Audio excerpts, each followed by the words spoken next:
আমি যখন কলেজে পড়তাম তখন পদ্মা গার্ডেনে অনেক ঘুরেছি। আমার হাজবেন্ড তখন আমার বন্ধু ছিল এন্ড কলেজ শেষ করে আমরা ঘোরাঘুরি করতাম। তবে এত বছরে জায়গাগুলো অনেক চেঞ্জ হয়ে গেছে। বাড়ির কাছে হওয়া সত্ত্বেও খুব একটা আশা হয় না। তবে হঠাৎই যখন চলে আসি তখন ভীষণ মনে পড়ে সেই পুরোনো দিনের কথা। সেই পুরোনো স্মৃতিগুলো মনে পড়লে ঠোঁটের কোনায় যেন একটা মুচকি হাসি চলে আসে। আসসালামু আলাইকুম, কেমন আছেন সবাই? অনেকদিন পর ভাবলাম রাজশাহী পদ্মা গার্ডেনে একটু ঘুরে আসি, কারণ এই জায়গাগুলোতে আমরা কলেজ লাইফে অনেক আড্ডা দিয়েছি বন্ধুদের সাথে। এই শহর যেমন সুন্দর তেমনি প্রতিটা জায়গা মানে পার্ক হোক কিংবা গার্ডেন, প্রতিটা জায়গায় চোখে দেখার মতন। তবে কয়েক বছরে জায়গাগুলোর অনেক বেশি পরিবর্তন হয়ে গেছে। আসলে যত দিন যাবে ততই যেন সৌন্দর্যের পরিমাণটা বেড়ে যাচ্ছে। আমার মনে হয় প্রতিটা মানুষের জীবনে কলেজ কিংবা স্কুল লাইফটা অনেক মধুর হয় এন্ড অনেক বেশি মিস করি।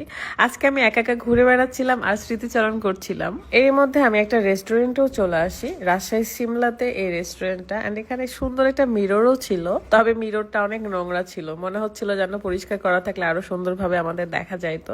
আর এই যে আমার ক্যামেরাম্যান আপাতত, এন্ড এটা আমার ছোট একটা বোন, যার সাথে থাকাটা এখন আমার অভ্যাস হয়ে গিয়েছে।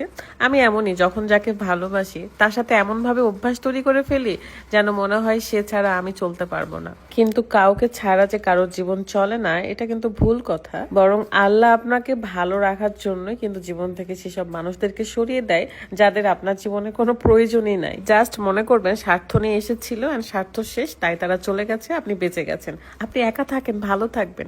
এন্ড আমি অনেক ভালো আছি। আমি মানুষের কান্না দেখে কাছে নিই ঠিকই, কিন্তু তারা যখন চলে যায় তখন আমার কান্নার ব্যবস্থা করে দিয়ে যায়, পিঠে একটা করে ছুরি মেরে তারপরে যায়। যাই হোক, এটাই আমার জীবন এন্ড আমি কষ্ট খুব ভালোভাবে সহ্য করতে পারি। বাই দা ওয়ে, বোরখা পরলে কিন্তু প্রতিটা মেয়েকে অনেক সুন্দর লাগে, তাই না? অনেক বেশি মায়াবী লাগে। আমার ভালোবাসার মানুষ বলে আমার চোখের দিকে তাকালে মায়ায় পড়ে যায় এন্ড আমার মুখটা দেখলেই নাকি মায়া লাগে। এই কারণেই তো সে আমাকে অনেক ভালোবাসে। আসলে দয়া দেখানো, ভালোবেসে কাছে রাখা, এটা আমার ছোটবেলা থেকে একটা নেচার। এই জিনিসটা আসলে চেঞ্জ হয় না, হাজারবার শিক্ষা পাই তাও চেঞ্জ হয় না। কেউ একটু নরম করে কথা বললেই আমরা গলে যাই। আমি এবং আমার হাজবেন্ড সেম কাহিনী, মানে আমরা একটুতে মানুষের দুঃখে ভেঙে পড়ি এবং তাদেরকে ভালো রাখার চেষ্টা করি। আলহামদুলিল্লাহ, সবাইকে আল্লাহ ভালো রাখুক এন্ড আমাকে বোঝার তৌফিক দান করুক যে সব সময় মানুষকে বিশ্বাস করতে হয় না। ভাইরাল একটা ডিসকন আইসক্রিম খাচ্ছিলাম, 100 টাকা অনুযায়ী মজাই ছিল, বাট মাঝখানের ফ্লেভারটা একটু আলাদা। যাই হোক, আজকের এই সুন্দর ভিডিওটা এই পর্যন্তই। ভালো থাকবেন সবাই, আল্লাহ হাফিজ, আসসালামু আলাইকুম।